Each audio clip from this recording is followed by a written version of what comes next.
বোমা বিস্ফোরণ হয়েছে এবং বোমা বিস্ফোরণের ফলে কিন্তু একজন নিহত হয়েছেন। এবং আপা, আপনারা কি শুনে আসছেন?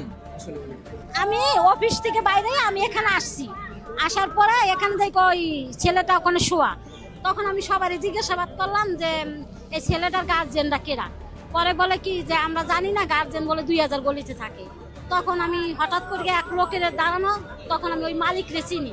আমি তো ভাইয়া আপনার দেশ কোথায়? বা আমার দেশ মাদারপুর। আপনাদের বাড়ি কোথায়? বা শাহবাগ। পরে আমি কই কি আপনার দোকানে এই ছেলেটা কাজ করে না? কয় কি হ্যাঁ। আমি কই ছেলের নাম কি? বলছে সিয়াম। সিয়াম যখন বলছে আমি ঠিক করতেছি বাবা, আমি কইছি আমার বাইক না, আমার ফুফাতো বোনের ছেলে, বাইক না।